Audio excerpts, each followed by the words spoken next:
বিসমিল্লাহির রহমানির রহিম। আসসালামু আলাইকুম প্রিয় বন্ধুরা। গতকাল আমি একটি লাইভ ভিডিও করেছিলাম। ভিডিওটি ছিল ধূমপানের বিরুদ্ধে সরকার একটি গেজেট পেশ করেছেন, যে পাবলিক স্পেসে বা কিছু কিছু জায়গায় ধূমপান নিষিদ্ধ করেছেন।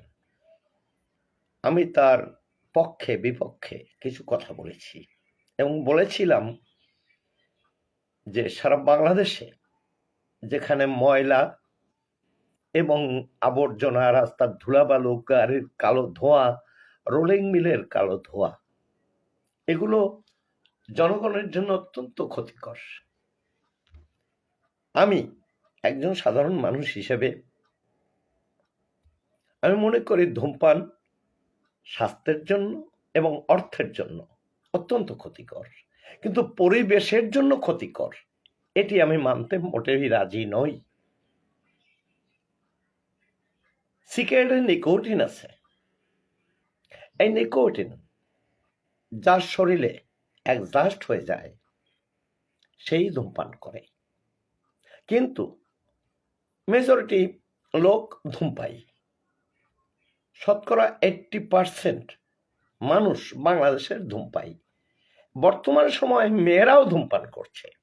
আমি এর চরম বিরোধিতা করছি, কিন্তু সরকার গেজেট দেওয়ার আগে এই ধূমপানের চেয়ে ক্ষতিকর কি সেটি যাচাই বাছাই করা উচিত ছিল আমি মনে করি। কারণ রাস্তার পাশের ময়লা, আমার আইডিতে দেখবেন আমি একটা লেখা দিয়েছি, একটি ছোট্ট ভিডিও দিয়ে। রাস্তার পাশে এর চেয়ে বেশি ময়লা ছিল, সেটা আমি ভিডিও করিনি।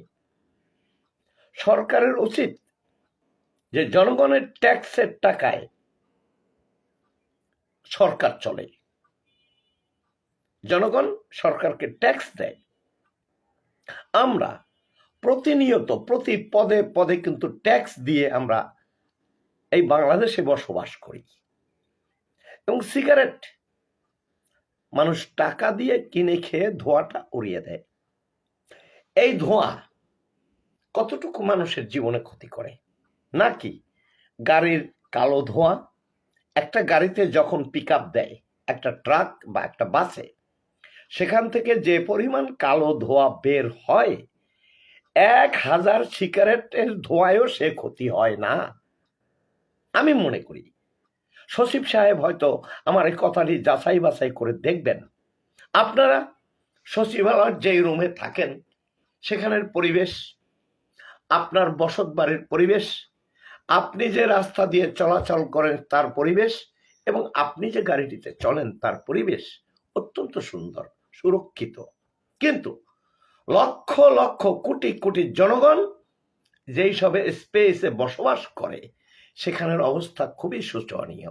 রাস্তার পাশে এরকম ময়লা, দুর্গন্ধ, গাড়ি চলে গেলে এই ময়লাগুলো বাতাসে উঠতে থাকে এবং মানুষের নিঃশ্বাসের সাথে এগুলো ভিতরে প্রবেশ করতে থাকে। আপনি শুধু সিগারেটের উপরে নিষিদ্ধ আরোপ করলেন, যে সিগারেট পাবলিক স্পেসে সিগারেট খেলে তার জরিমানা হবে, জেল হবে। কিন্তু আমি একজন সাধারণ পাবলিক হিসেবে আমি যদি বলি যে আপনারা এসি রুমে থেকে জনগণের ট্যাক্সের টাকায় আপনার বেতন ভাতা, গাড়ি সব চলে, কিন্তু সেই জনগণ ধুলোবালুর ভিতরে, গাড়ির কালো ধোয়ার ভিতরে, রোলিং মিলের কালো ধোয়া নিঃশ্বাসের সাথে ভিতরে নিচ্ছে, এটি কি স্বাস্থ্যের জন্য উপকার? মাননীয় সচিব সাহেব, আপনার কাছে আমার জিজ্ঞাসা। আমি একজন সাধারণ মানুষ, আমি আপনার সাথে আর্গুমেন্ট করতে চাই না, আমি যুক্তি দিয়ে যে কথাটি বলছি এটি আপনি যাচাই করবেন। আপনি গাড়িতে চড়েন, আপনি গাড়ি ছাড়া যাত্রাবাড়ি মোড়ে অথবা যে কোনো জায়গায় গুলশান বনানী ছাড়া, কারণ সেখানে সবাই কোটিপতিরা বসবাস করে, যেখানে প্রতিদিন রাস্তা 2বার ঝাড়ু দেয়া হয়। শুধু এই 2টা গুলশান বনানী শুধু ঢাকা শহর নয়, পুরো ঢাকা শহরে আপনি গুলশান বনানী ছাড়া আপনি ভেরিবাদ থেকে গাবতলী থেকে আসেন আপনি মিটফোর্ড পর্যন্ত, মিটফোর্ড থেকে আপনি বাবুবাজার হয়ে গুলিস্তান যান এবং গুলিস্তান হয়ে যাত্রাবাড়ি আসেন, আপনি সমস্ত ঢাকায় আমরা যেই সব এলাকায় চলাচল করি সেই সব এলাকায় রাস্তার পাশে, এমনকি ব্রিজের উপরে ফ্লাইওভারের সাইডে যে বালুগুলো আছে সেগুলো পর্যন্ত পরিষ্কার করা হয় না।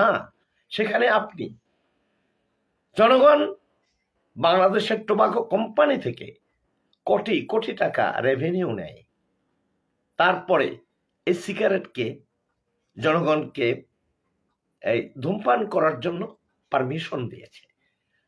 যদি টোবাকো কোম্পানি সিগারেট বন্ধ করে দেয়, বাংলাদেশের প্রত্যেকটি মানুষ সিগারেট খাওয়া বন্ধ করে দেবে, কিন্তু গাড়ির কালো ধোঁয়া, রাস্তার পাশে ময়লা এবং ধুলোবালু এগুলো বন্ধ করবে কে? এই দেখার দেখভাল তো আপনাদের, কিন্তু আপনারা কি সেটি করছেন? করছেন না।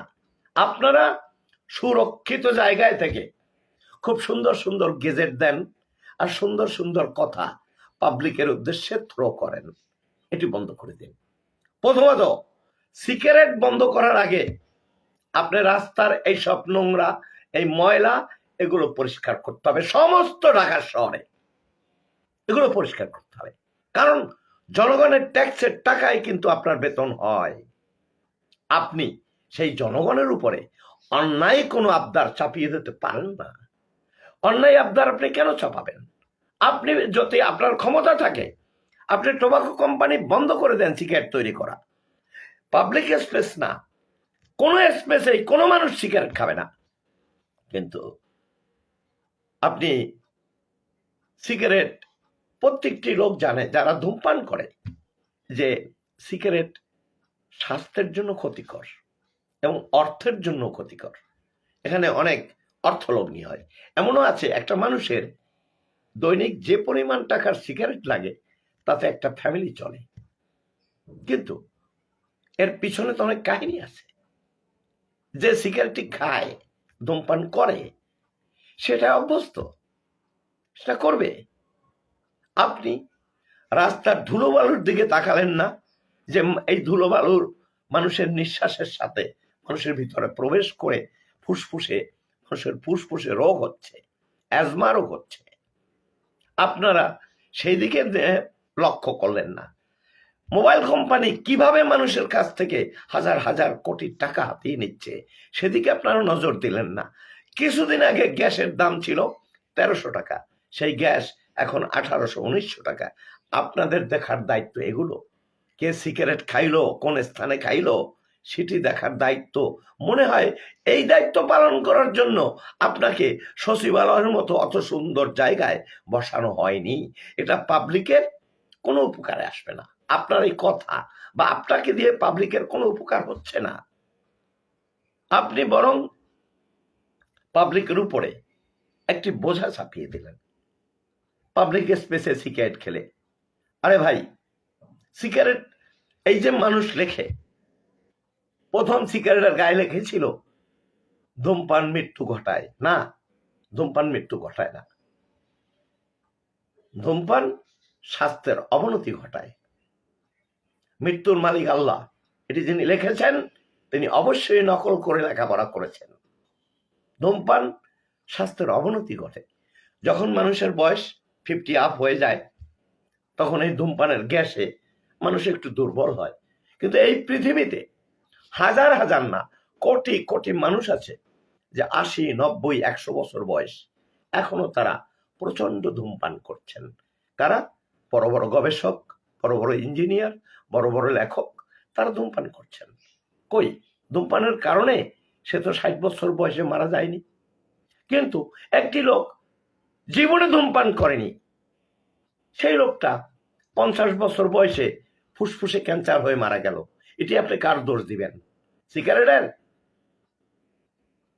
প্রিয় সচিব সাহেব, আপনি যে কথা বলেছেন আপনার যুক্তিতে ঠিক আছে, কিন্তু আমি আপনার যুক্তিকে খণ্ডন করে আমার এই ভিডিওর সাথে আমি সেই ময়লার ভিডিওটিও দিয়ে দেব জনগণের উদ্দেশ্যে।